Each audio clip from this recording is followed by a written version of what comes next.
张总，要我们小白呢来开箱。今天呢，小白如果要选相机，是一定会遇到一个我们在入坑的时候，到底要选什么牌子？那相机的种类很多，对，但最后呢，我还是选择了徕卡。徕卡可是呢，选完相机呢，还有镜头的问题。相机选对了，徕卡相机。好，那镜头，20世纪最伟大的摄影师布列松，听过哈？嗯，人家一机徕卡相机，一机一镜走遍天下。50的焦段，我个人像自己为例子，多年轻，40几年前买第一台相机的时候，哦，我们那时候标准镜嘛，哦，50，为什么被称为标准镜？镜头是一颗眼睛啊，我们拍照是不是一颗眼睛，所以视角比较约略我们眼睛看的，所以。如果没有特别的一开始嘛，怎么挑？通常当然35或50啦。那我觉得50应该是一个很直接可以入门的一个焦段，但是50那么多，对，徕卡镜头50那么多，要挑哪一颗？那当然，徕卡相机嘛，那徕卡的横镜何其多啊，超多。而且如果又把1954年之前的算进来，算了啦，那个罗雅 L39不要算好了，1954年算进来到现在已经70几年了嘞。好，那挑镜头，好，50的焦段，安能的话，大家都想要大光圈，那50刚好这个焦段有我们上次有开过的一个夜神，对，可是那个放在第一次买会比较有压力啦。好，那我们就是50苏米拉斯1.4，非常好的入门。那51.4，我个人刚好也是很喜欢这个焦段。那51.4，我推荐一颗我最喜欢的镜头。那么多的51.4，徕卡在1958年就做出了1.4的大光圈，50的焦段，也就是它的50苏米拉斯的第一代啊，我们俗称为什么 V1 啊？好，那你看到1958年已经快70年了，70年了，其实快70年了。那51.4的第一代，我个人非常喜欢，就是这一颗。这一颗镜头呢，你看，这个是1958年，当然它这一代只做了大概到1961年，勉强后来的 V2 的前面有贴进去一模一样的，前后应该1963就约莫5年吧，镜头不多。那镜头的不管是外观啊，镜头的设计啦，那这一颗镜头。偏偏日本人又有给它一个名称，我们之前应该徕卡都有听过7枚玉，对，8枚玉，对，那个是35的，对，50只有这一颗日本人有给它名称，那叫做贵妇人，妇人哦，不是夫人，我一直以为是夫人，就是妇人哦，很有气质，可能当然日语我不懂啦，但是日本人给它这个别称，其实跟它的影像呈现有很大的关系。那带到今天。这个是 Original 原版原汁原味的镜头那今天的主角徕卡就是它了，复刻这一颗的镜头，这一颗的复刻版，对，现在在我手上。好哦，那我们就来开箱吧。那我们现在就来开箱。那等一下还会有一个神秘小白来加入我们，但是你不要嫌他问题很多哦。没关系，我专门让人家问问题的。我们来看一下复刻版51.4，等一下我们就可以跟 Original 的来做一下比对。全新的镜头，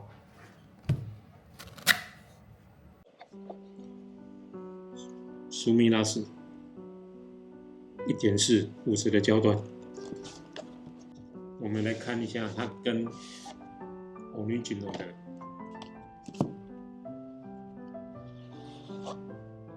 新的包装哦，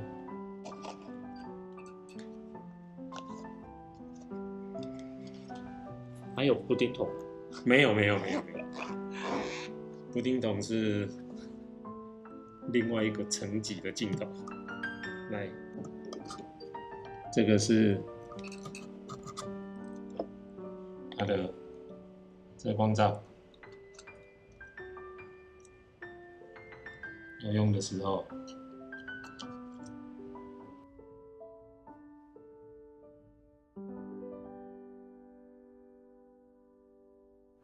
这个我要解释一下，所谓的复刻这个皮筒，我们先放旁边这 Original 了，对不对？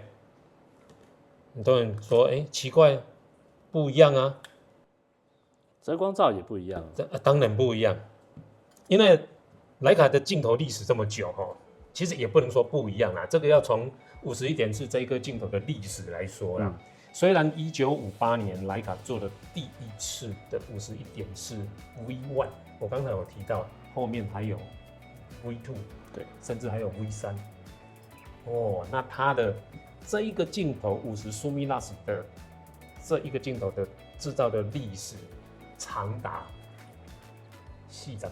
40年。对，但是我们今天讨论的应该就是所谓的 V1， 刚才说的那个5年中间，那这个就是 V1 那当然还有 V2 的前期是跟它一模一样的，我们都归类在贵妇人。OK， 那徕卡复刻镜头当然这不是第一次，但是徕卡这10多年来，只要复刻镜头，不管是35、50，不管是限量版他都会做一件事情，他把镜头的外观全部都是在复刻这一颗，这一个切面，这个镜头的横切面手感，对焦的手感特别的好，很顺跟现在的圆柱形这个手感跟抓的这个稳定度特别好，所以很多镜头有这个外观，其实都是在复刻它。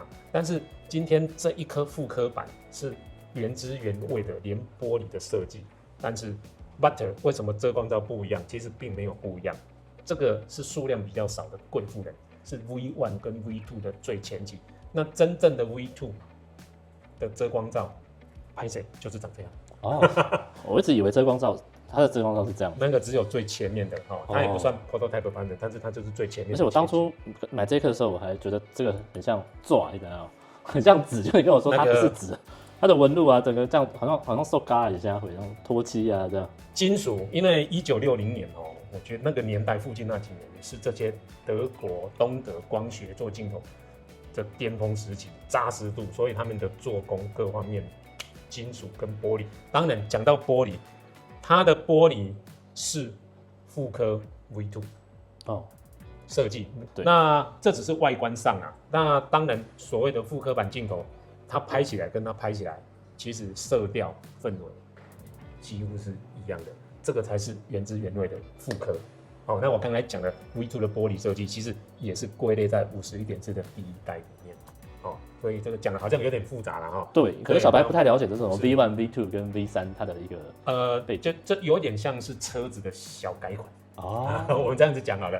那个像那个 Mercedes 的我们 GLC 那它现在是所谓的第4代，然后它的小真美容小改款一下，可是它都算在第4代里面。了解。那51.4这个规格，现在我们称为现行版，已经是第6代了。51.4已经是第6代，目前在贩售的它是5代跟6代有一起在贩售。那6代它有多加了一个微距的功能。但是 OK， 我们不要说小白了那挑选镜头。在这么众多镜头，我会概分为很多人对新镜就是现在在卖的现代镜现代镜跟老镜。我自己用自己的一个比较粗浅的分水岭的方式，比较浅显易懂。非球面镜我们都听过，像我们这个挂把镜用非球面镜片嘛。那光学的进步，玻璃的进步，从非球面镜以后，我们把它称为现代镜非球面镜，就说这个当然都是球面镜，它复刻是现在做的，这当然也是球面镜，它不会加入非球面镜。OK， 非球面镜只是在让玻璃的透光更好。那你说，那这样子影像的呈现不是更清晰、更锐利吗？理论上是的。那老镜它存在的意义，但是我们一直在讲老镜的味道。对，我举一个听音乐的例子。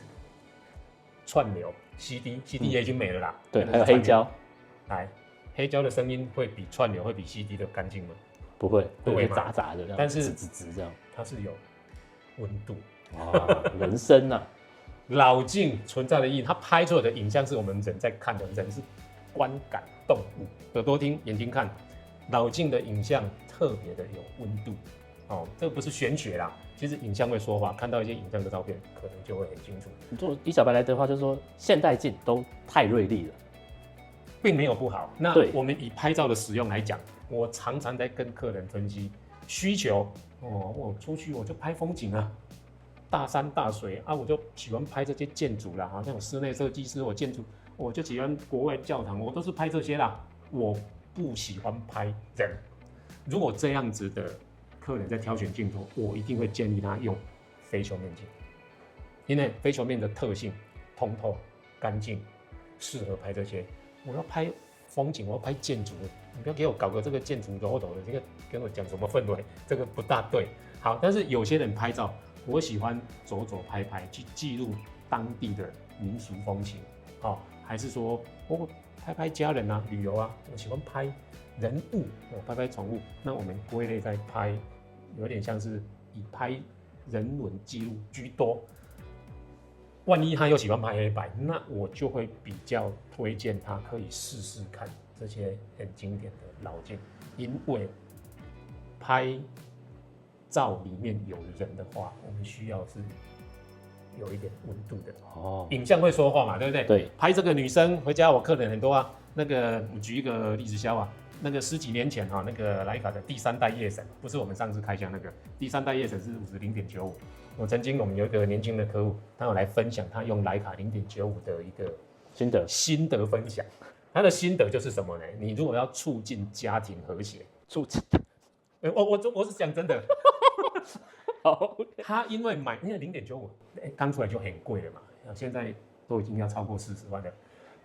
那个在底下听的那些客人就一头雾水了，花钱都不敢跟老婆知道。对啊，你还说用这个0.95拍家人可以促进家庭和谐？他就说他亲身的案例，因为他都是在家里面记录小孩子，当然太太是重点嘛，记录家人出去玩还是居家，像他小孩子从很小学上课上学，他帮他记录每一年开学的那个日子，就拍一张，没有一个成长的记录。然后为什么促进家庭和谐？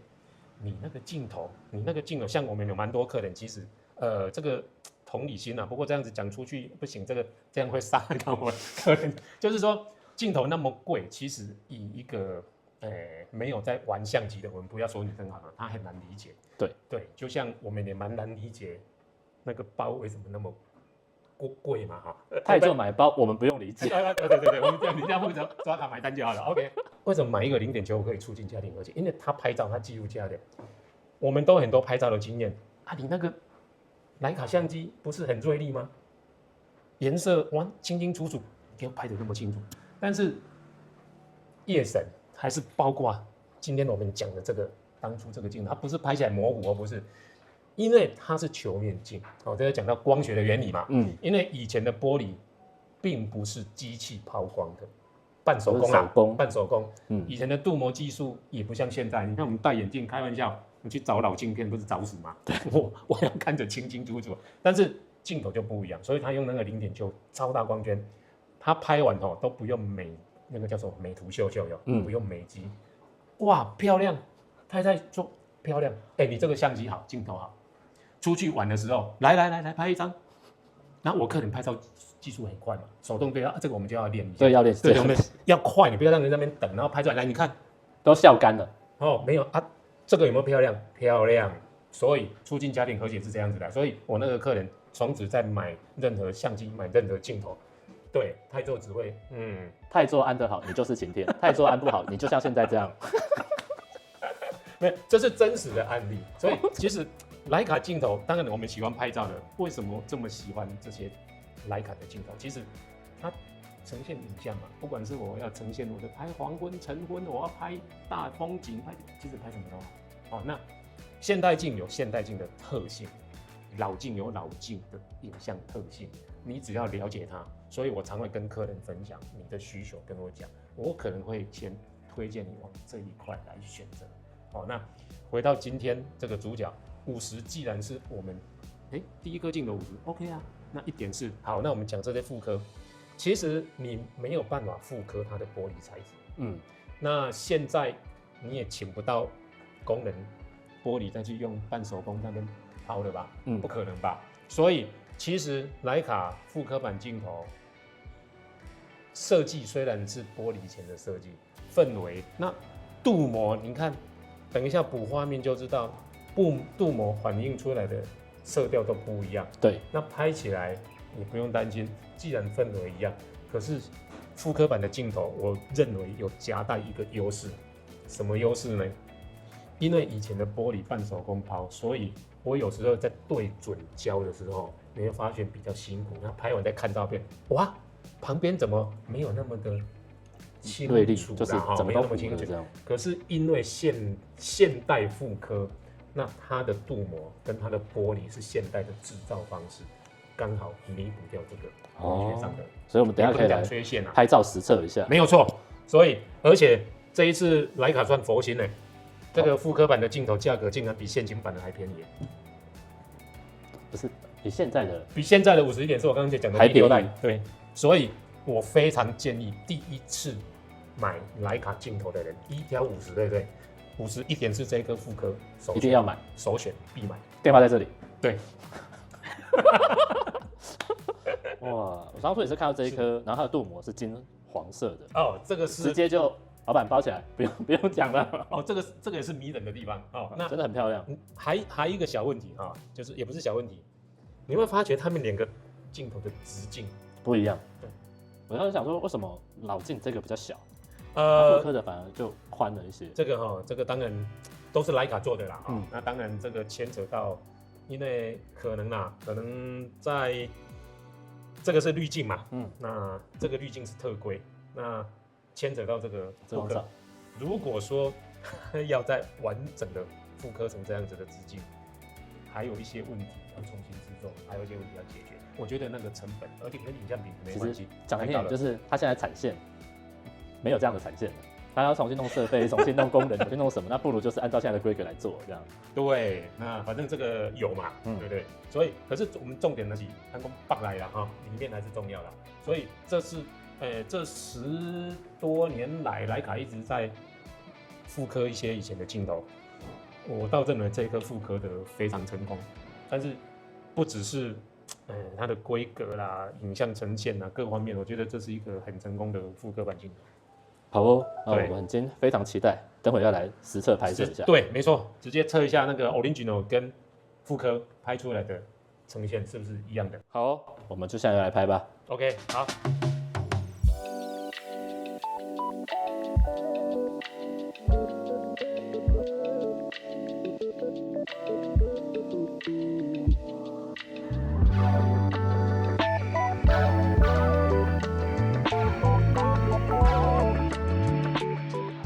好，张总，我们现在呢刚刚试用了我们的那个新镜头跟原来的 Original 镜头来看这个贵妇人的一个状态。那我们让小白呢一起加入。白，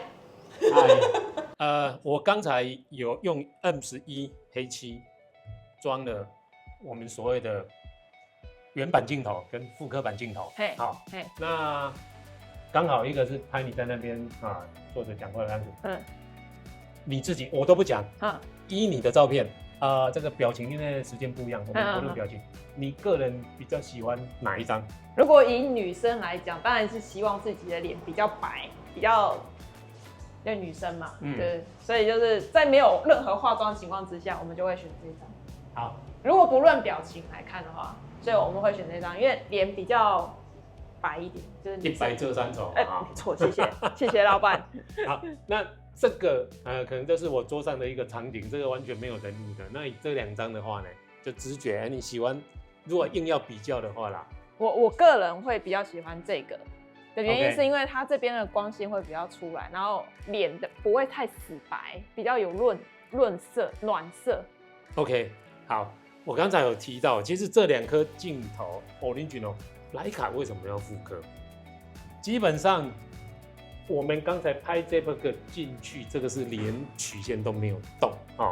那其实复刻我刚才有讲，跟 Original 这一张刚好我们小白小姐选到的都是原版镜头的，2张都是。那刚好当然整体上的氛围其实已经复刻的几乎是一模一样的。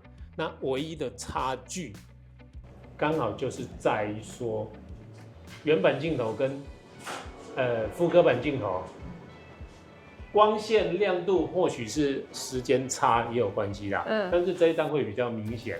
其实以东基的锐利度来讲，我个人会觉得复刻版的镜头，我刚才在对焦也是，复刻版的一对很容易就准焦了。那这个应该是它玻璃本身每一片玻璃的抛光毕竟现在的镜头一定是自动抛光嘛，对。那个年代的镜头应该是半手工的啦，不可能全自动抛光，所以当然在这种所谓的玻璃的失光，消失的失，就是边缘的失光，再讲精准一点那个专有名词，边缘的失光可能会比较严重一点，但是呈现在影像上，其实以东西的主题的锐利度，复刻版镜头其实会好一点，它更容易好拍。那这个也就是因为原版的镜头，不要说已经60-70年了啦，原版的镜头，徕卡为什么要复刻？漂亮啊，经典啊，可是已经是60-70年前的东西了。你去哪里找一个？当初做也没做多少颗，要去找到整体的品相这么好，那个已经是少之又少了，所以复刻这种当初很经典的镜头是有必要性的。那当然都是徕卡做的，那复刻的也非常好，而且在使用上是非常好用的。那您刚才挑的可能就是直接，当然啦，以一个专业影像来讲，因为我荧幕你看这边都已经，荧幕本身都已经弱光了，那当然，而且在原子都没有调整之下你当然会直觉的选看起来比较稍微比较温暖一点。那这个它的镀膜等一下会有画面，新版镜头跟复刻版镜头的镀膜的颜色，像你看，你这样子肉眼看，它反射的那个日光灯的颜色是不是不大一样？这绿的，然后这比较暖色系。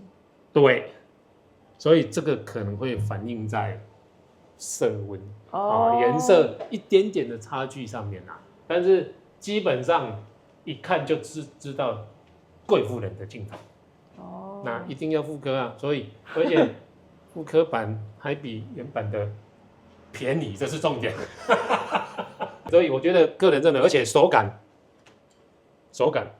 这个就像很传统的这种手感是非常好的。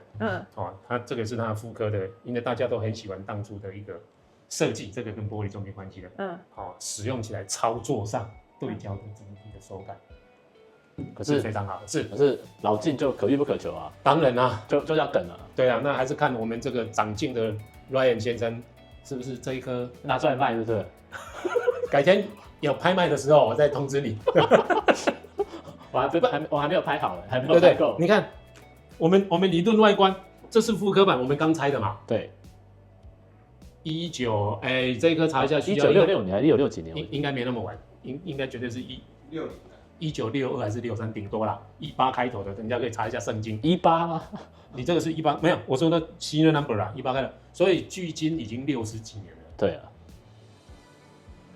它保养很好这怎么保养？这有保养吗？还是它原本就非常防刮？这个没有办法，这没有办法重新烤漆这不是车子我们去重新对啊，所以我想说什么搬点烤漆胶，这没办法这怎么还维持得这么好？所以说老镜品相好的很少，少一颗少一颗。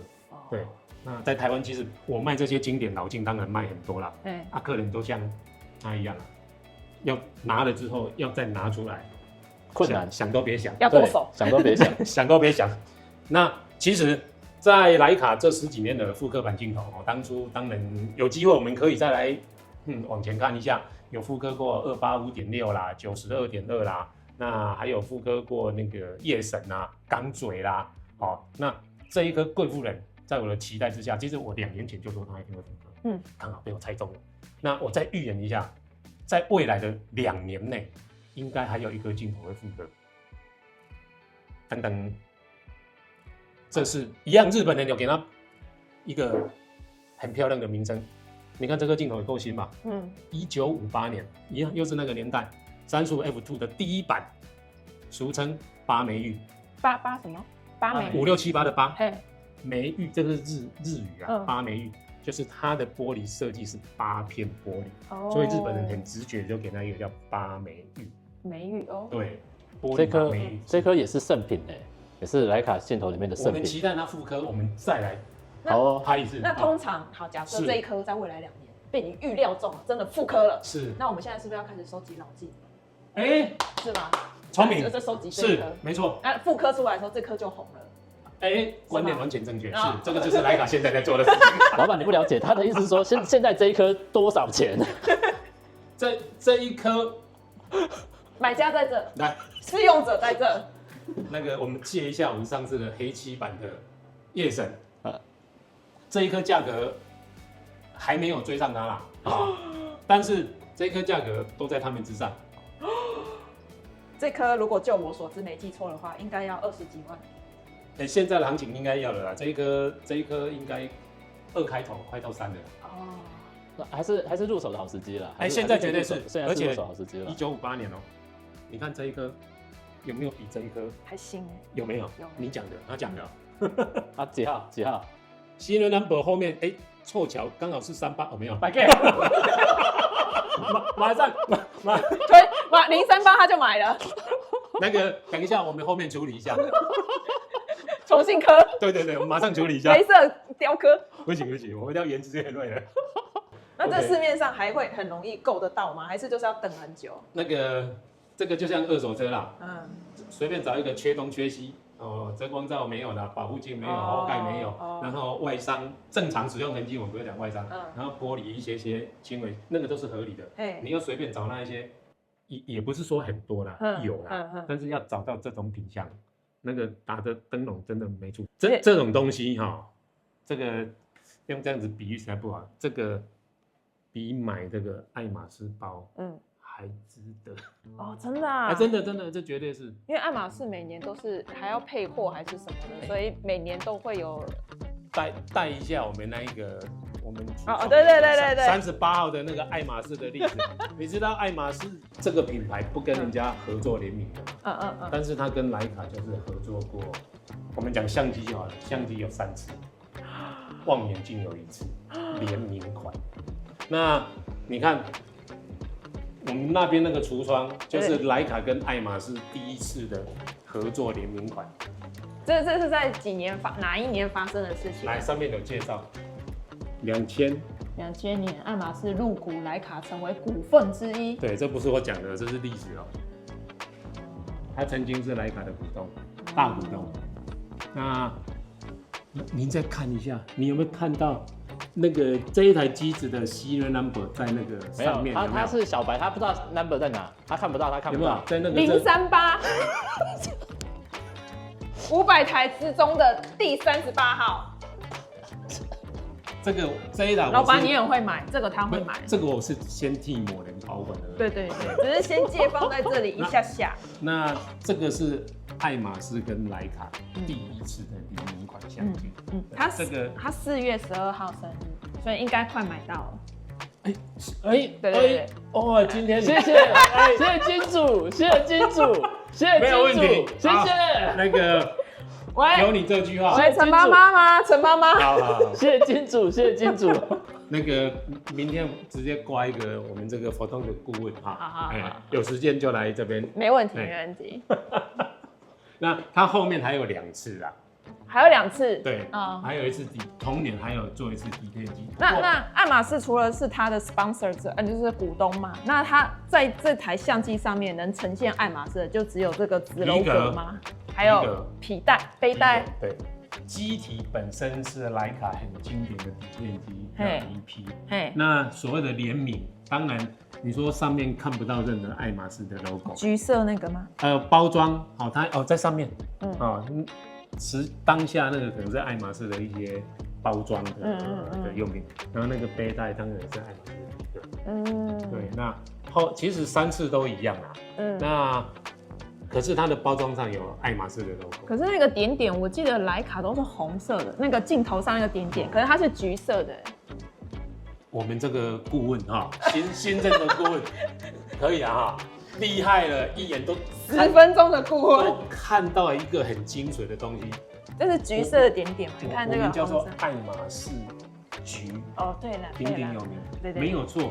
那一个红色的在徕卡的镜头叫做红豆，对，是红色的，可是它是橘色。因为你看这边都是红的，厉害！你不来这里上班，你这边都红，那个太可惜了。老板好想摸，然后他4月12号会把它取出来。那个没有问题，可以问一下大概金额吗？它就跟那个，它还是这是正店？没有，Not for sale， 可以 sale。我是帮人家先保管而已。对。它现在2003年嘛哈，现在是2025年，22年，它涨了3倍，不是30% 哦，它已经涨3倍了，而且这个是全新的，当下只有500套，3倍，38号啊，金主在这边，金主谢谢，金主。金主好说，不贵啦，100而已啊，还好啦，100是小钱。好了，就是有关徕卡的很多那个复刻版镜头，还是经典的镜头，当然故事还很多，有机会可以再一一的为大家介绍。太好了，以后要常来找老板。没问题。好，那我们今天就到这里了。OK， 好，拜拜，拜拜。If you need anything, just let us know. We are doing the YouTube. 明天来上班。好。